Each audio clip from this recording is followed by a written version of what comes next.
The public would come to know Mercedes Vega through a few seconds of surveillance footage. A young woman crossing an apartment garage, walking toward her car with purpose. One ordinary moment, preserved because of what happened next. But that image is not how her family knew her. They knew the determined little girl who once built an entire PowerPoint presentation to persuade them to take her to Disney World. Not a casual request. A presentation. Mercedes had an argument to make, and she intended to make it properly. That small memory captures something important about her. She was bright, funny, persuasive, and stubborn in the best possible way. If Mercedes wanted something, she did not sit back and hope. She made a plan. Her family still remembers that determination. It's my baby.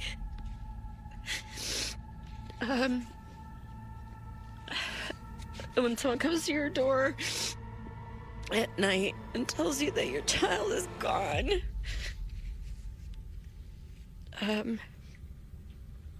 just the word deceased, anything that,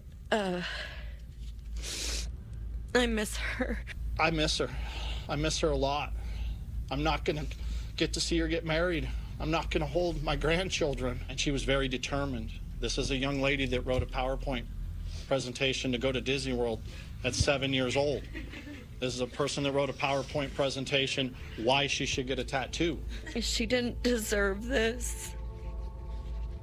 She didn't deserve what happened to her. Everyone's lives standing here today have changed for the worse. What happened to Mercedes is completely bizarre and vicious. She endured the most evil pain. Her peace and abundance was ruthlessly stolen from her. At about 9:15 p.m. on April 16th, 2023, Mercedes Vega walked toward her assigned parking space. Roughly 10 minutes later, 2 cars left the garage. But investigators believe Mercedes was no longer free to choose where she was going. That Sunday had started without any obvious warning. Mercedes had plans to meet friends for dinner. Nothing formal. Just the kind of casual night out that fit around her work schedule and the rest of her life. Then the plan changed. Mercedes told someone she needed to go to the club instead. She worked there as a dancer a few nights each week, so the explanation would not have sounded unusual. People change plans. Shifts come up. A quick message gets sent, everyone adjusts, and the evening moves on. Except this time, it didn't. That change of plans became Mercedes' final known communication. Later, it would give investigators an important timestamp. It established what she appeared to believe she was doing that night, and how ordinary the next few minutes must have felt from her point of view. But another vehicle was already waiting inside the parking garage at the Aubrey. At approximately 8:45 p.m., surveillance cameras recorded a white 2018 Chevrolet Malibu entering or appearing in the garage. That was about 30 minutes before Mercedes was seen walking toward her own car. The Malibu did not belong to her.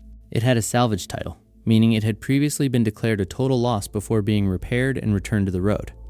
That detail did not explain why it was there, but it gave investigators another vehicle to trace, and its history would become important. Detectives later determined that the Malibu had been purchased through OfferUp, the online marketplace where buyers and sellers can arrange local transactions.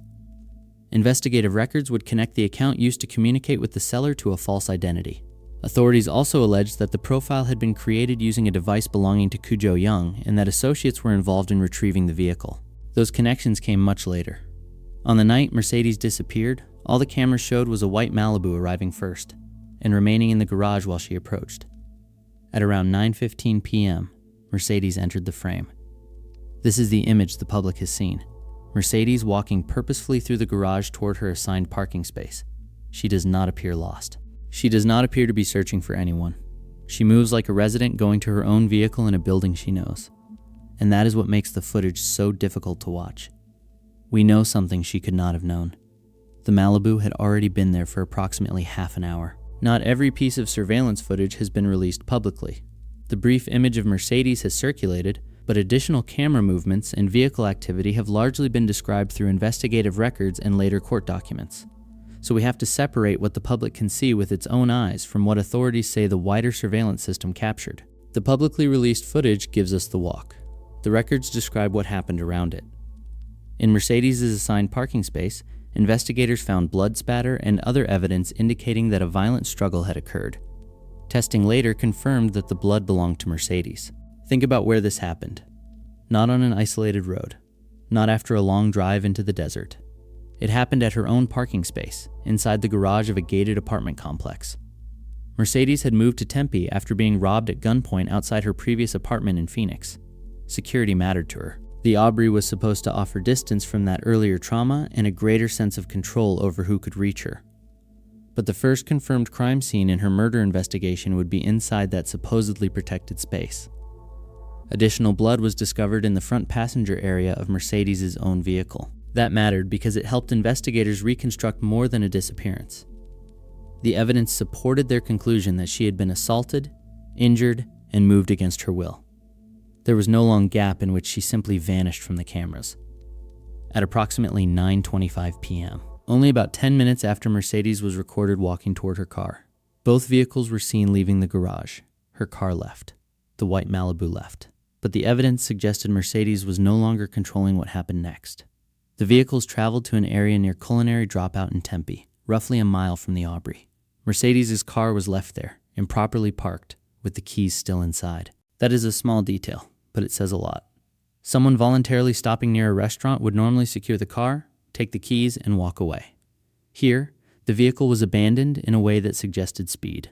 No careful parking, no attempt to make the stop look routine. The keys were simply left behind. It looked less like a destination and more like a transfer point. Surveillance from the area showed the Malibu leaving while Mercedes' vehicle remained where it had been abandoned. Whatever had begun in the garage had now moved into the second car. The timeline is brutally narrow. At 8:45 p.m., the Malibu was in the garage. At approximately 9:15, Mercedes walked toward her assigned space. Evidence indicates that she was attacked there. Her blood was left on the ground and inside the passenger area of her own car.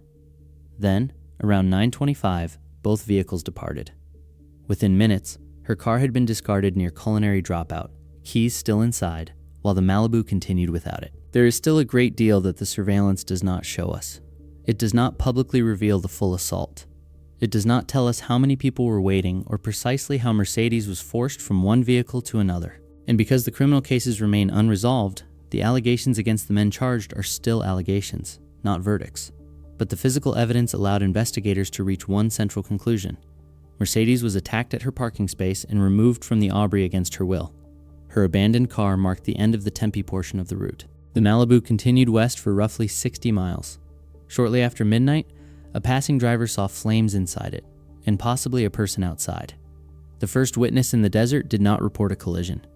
He reported a car down in the brush, fire glowing inside, and at least one figure who may have been standing nearby. By then, it was around 12:30 a.m. on April 17, 2023. More than 3 hours had passed since Mercedes Vega was last recorded inside her apartment garage. The scene had moved roughly 60 miles west of Tempe, along the westbound lanes of Interstate 10 near Tonopah. Out there, the city lights fall away. Traffic spreads out. Beyond the highway is open desert, broken by low brush and long stretches of darkness. A passing driver noticed a vehicle off the roadway near mile marker 85.5. It was down in the vegetation on the north side of the westbound lanes. What caught his attention was not obvious crash damage. It was the light coming from inside. Flames. He called 911 and tried to guide the dispatcher to a location that was difficult to describe from a moving highway. Then the dispatcher asked whether anyone was outside the vehicle.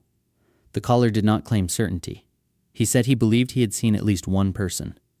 Listen carefully to how cautious that answer is. Yes, 911, where's your emergency? I just want to report a car. It's on fire. It's off the side.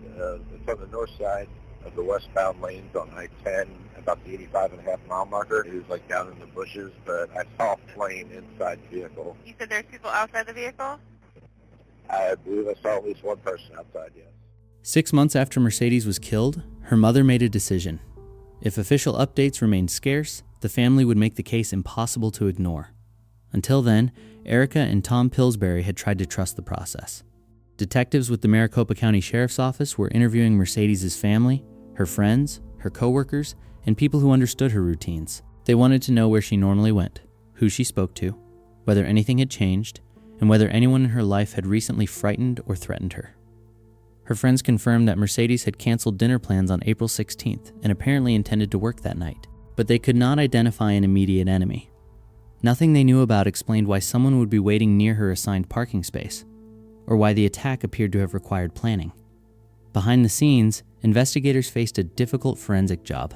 Fire had torn through the Chevrolet Malibu, damaging the interior where Mercedes was found. Technicians sifted through what remained, looking for fingerprints, DNA, containers, and any object the flames had failed to erase.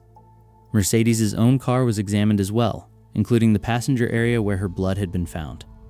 Detectives subpoenaed her phone records and tried to map her final signals. They reviewed surveillance footage and traffic data, attempting to reconstruct how the Malibu traveled from Tempe toward Tonopah. They also searched for evidence that could explain what happened between the garage and mile marker 85.5. That work takes time, but from the outside, time can look exactly like silence. Months passed without an arrest.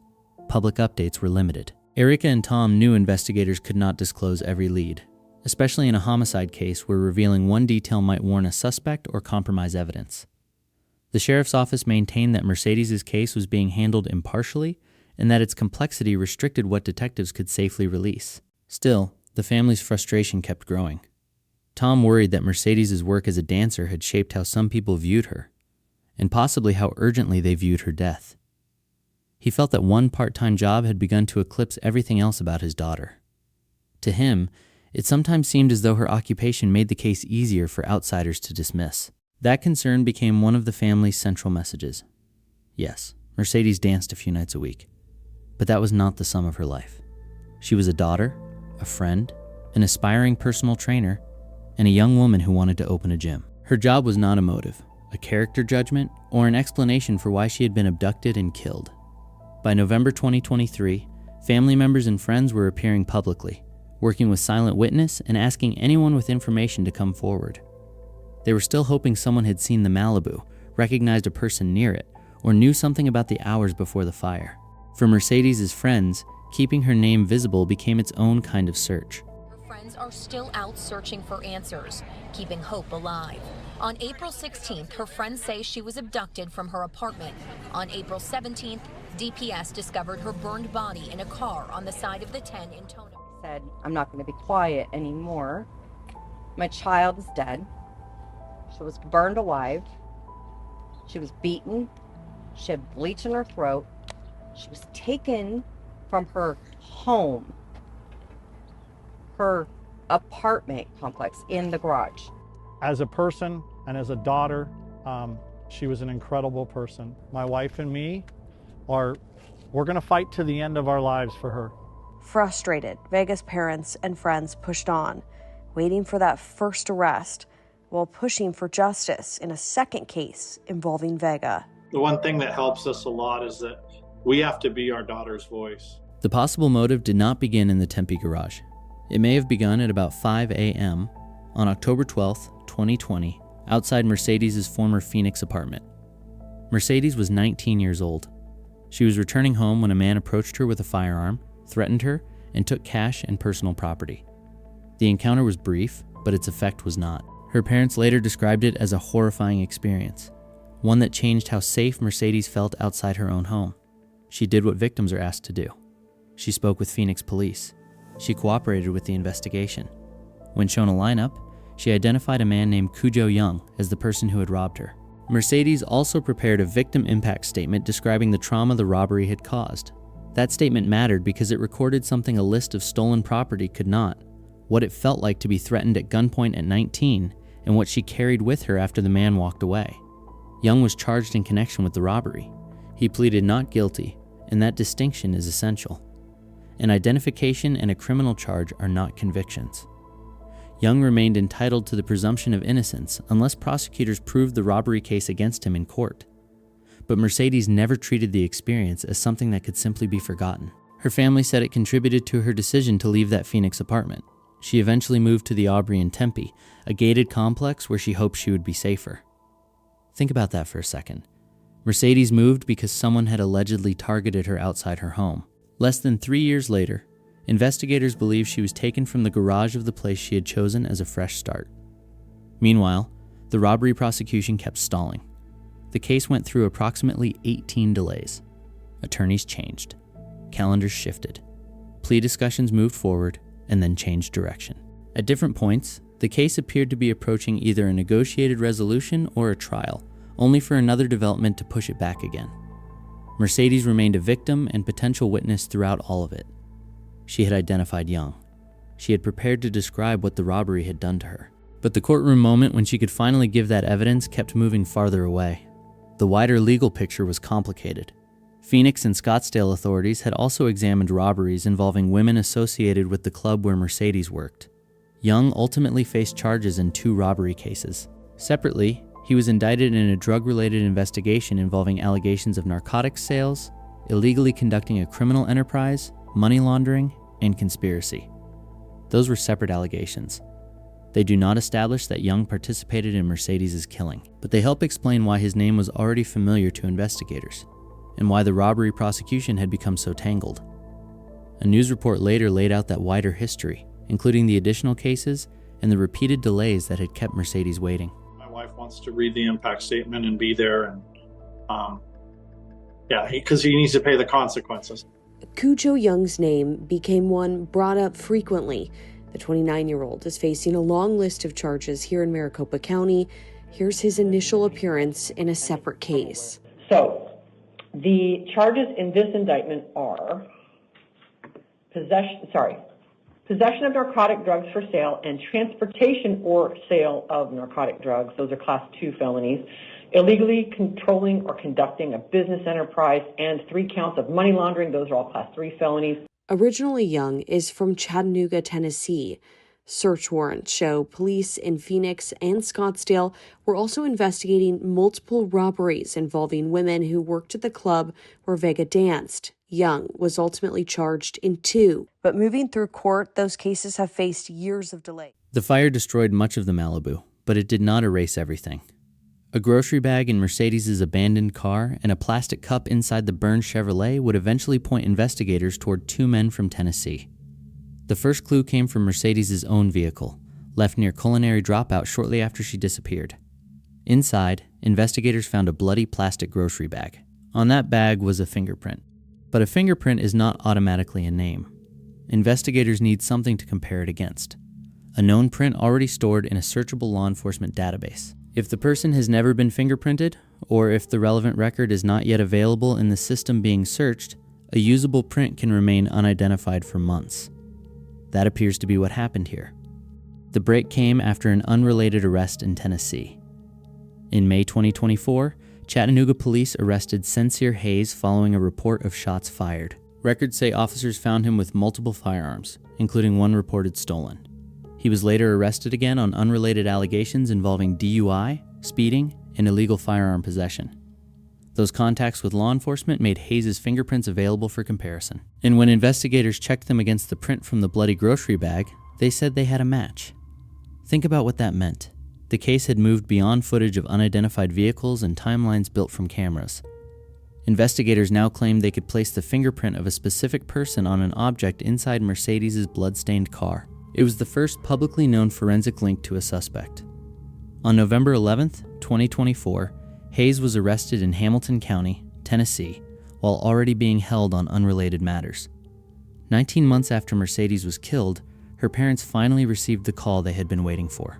Someone had been taken into custody. Hayes was extradited to Arizona. He pleaded not guilty, and a judge imposed a $2 million cash-only bond. His earlier record also came under scrutiny. Court documents described previous firearm and drug-related cases, including a 2021 arrest in Alabama involving an allegedly stolen gun and drug possession. Those allegations do not prove that Hayes participated in Mercedes' killing, but they explain how his identifying information entered the systems investigators could search, and why a print that had once been nameless suddenly produced a result.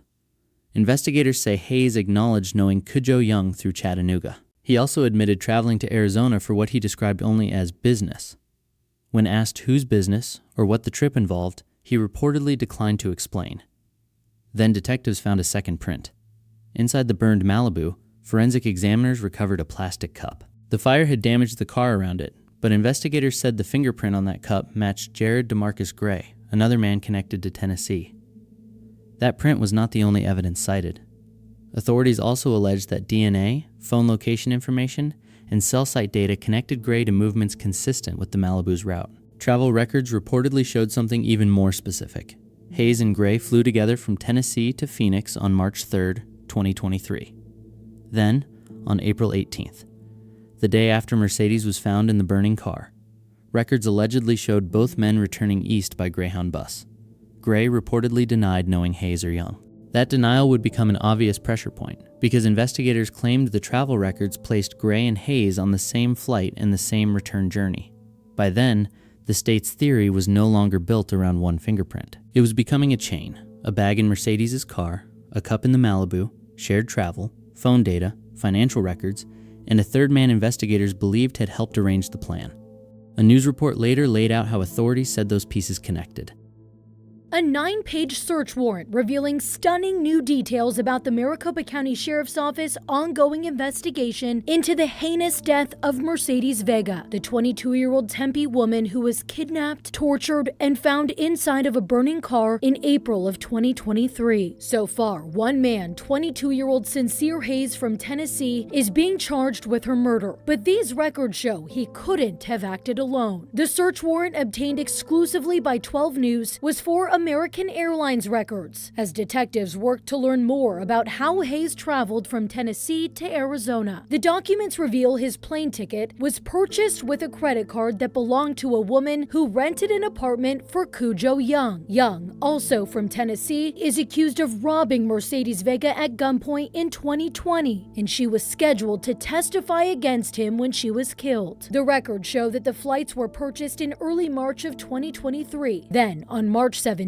Cujo Young's friend and former roommate created an OfferUp account using a fake name to buy a Chevrolet Malibu, the same Malibu police say that was burned with Vega's body inside. MCSO detectives used OfferUp records, an IP address, and cell phone records to uncover that development. The records also shed new light on exactly what happened to Vega the night of April 16th. Around 9:15 p.m., surveillance footage from Vega's apartment complex shows her walking to her car, the last time she's seen alive. The documents say the Chevrolet Malibu was seen in that same parking garage about 30 minutes prior. Vega's blood was found in her parking spot and in the front passenger area of her car, showing she had been physically assaulted, injured, and kidnapped. Both Vega's car and the Malibu were then seen exiting the garage at the same time. Around 9:25, video shows Vega's car being abandoned near Culinary Dropout in Tempe, and the Malibu is then seen leaving the area. Hours later, it was found on fire with Vega's body inside. Also inside were 2 bottles of bleach, lighter fluid, and latex gloves. But it was evidence from Vega's car that turned out to be critical. Records show a fingerprint was collected from a bloody grocery bag. Just over a year later, finally, a match. In May of 2024, Sincere Hayes was arrested in Tennessee on unrelated charges, and his fingerprint matched the bag. As for Cujo Young, who has not been charged in connection to Vega's death, he was wearing an ankle monitor at the time, and detectives say he was not in the area of the homicide. These search warrant documents show the same credit card used to buy Hayes' flight from Tennessee also bought additional flights, leading detectives to believe an unknown co-conspirator may have traveled on one of these airlines. When reached for comment about the new revelations in these records, an MCSO spokesperson said in part, MCSO is still actively and intently investigating the death of Mercedes Vega. One arrest has been made, and other investigative leads are being investigated. It is believed this incident is in relation to other crimes and investigations with multiple agencies, that investigators are not yet ready to disclose additional information due to the complexity and delicate nature of the case and other cases. When Mercedes' parents finally entered a courtroom with 2 of the men accused in her death, Erica wore her daughter's jacket. She wanted Hayes and Young to see it. She wanted the attorneys, the cameras, and everyone else in that room to remember the person at the center of all those charges. Not a case number. Not a collection of fingerprints and phone records. Mercedes. Sincere Hayes and Cujo Young formally appeared on the homicide charges and pleaded not guilty. Those pleas matter. Whatever investigators believe happened inside the garage and along Interstate 10, the state still has to prove its case beyond a reasonable doubt. At Hayes' hearings, prosecutors pointed to his record and the violent nature of the alleged crime while arguing for strict conditions and a high bond. Spencer Hayes, 10/31/2002. Does have a felony conviction out of Georgia. He has 2 pending cases in Chattanooga, Tennessee, that are misdemeanors in that state. For both times he was armed, and this crime is crime of violence, and resulted in a horrific death. Keep her from testifying in a robbery case. 12 News journalist Bianca Bono was in court today and has more. I'm wearing her jacket. I wanted them to see her. For the first time, Mercedes Vega's parents facing 2 of their daughter's accused killers. Both Sincere Hayes and Cujo Young in court Friday morning, formally charged with first-degree murder. Sincere Hayes. Hayes' attorneys trying to fight the presence of a camera in the courtroom, saying an argument they may make at trial is one of mistaken identity. Records show police found Hayes' fingerprints on a grocery bag located inside Vega's car. We enter not guilty pleas to all charges. Cujo Young is the alleged mastermind. Cujo Young. In 2020, Young was charged with robbing Vega at gunpoint. Vega helped police identify him, leading to his arrest. She was set to testify against him the day before she was kidnapped and murdered. The medical examiner's report reveals, in addition to blunt force trauma and a gunshot wound, she had bleach in her throat. And prosecutors say it's clear Young enlisted his friends Hayes and Jared Gray to silence her. She was smart, and she knew she was right, and she believed that if she was doing the right thing, she would be protected, and she wasn't. Vega's parents say their daughter's case exposes a glaring flaw, a lack of protection for victims aiding in prosecution. The system basically tells you, and in this case in particular, why come forward? You're not protected. To this day, Young still has not been fully prosecuted for the armed robbery. There have been 18 delays in his case, which is now approaching 5 years. Just this week, his trial was delayed again, claiming at the 11th hour that he was firing his attorney and opting to represent himself. The judge approved his request, but the next day, he announced he had hired a new lawyer. It was just some legal things that happened in his case that I can't discuss, but it wasn't some ploy to push out the trial. As Vega's parents prepare for a long and grueling legal road ahead, they can't help but point out what could have been had there not been so many delays in Young's original case. If the system would have done what it should have done, Mercedes, we wouldn't be standing here talking right now. He would have been in jail 3 years and he would have already been out. This would have been moved on. All right, sounds good, April. Thank you. We've got some breaking news here, all new at 7. An update to a high-profile murder case that happened about 3 years ago. So Mercedes Vega was found dead in a burning car west of the valley. Detectives believe 3 men were involved in her death, and one of them was just extradited to Arizona overnight. So we want to check in with Colton, who's joining us live in the newsroom with the latest information. Colton, good morning. Good morning, Simone and Scott. So this is a pretty significant update. Jared Gray had his initial court appearance overnight. Now take a look. Gray was extradited from Georgia to face 9 different charges here in our states, including first-degree murder. Documents show Gray's fingerprints were found at the crime scene, and 2 men are already facing charges for Vega's death, Sincere Hayes and Cujo Young. Court documents allege that Young held Vega at gunpoint and stole her belongings back in 2020. Vega was supposed to testify against Young before she was found dead. Young reportedly bought plane tickets for Hayes and Gray to come to Arizona from Tennessee before she was murdered. Well, just last month, county prosecutors announced their intent to seek the death penalty against Hayes and Young if they're convicted. We are reaching out to the county attorney's office to see if that will include Gray now that he is in our state. He is being held on a combined $4 million cash-only bond. He'll be in court next week. We'll send things back to you in studio. I can't believe this is where she last was alive. Mercedes Vega's parents and friends stand off the I-10 near Tonopah. The new year, 2026, just hours away. Still can't believe what she went through and how scared she must have been. This is where Vega, just 22, was found in a burning car April 17th, 2023. The car, a white Chevy Malibu, was not her own. The mystery of what happened here and who was allegedly involved taking years to unravel. This is just hopefully making this a place of peace instead of the horrific incidents that went on. To understand the story behind this cross,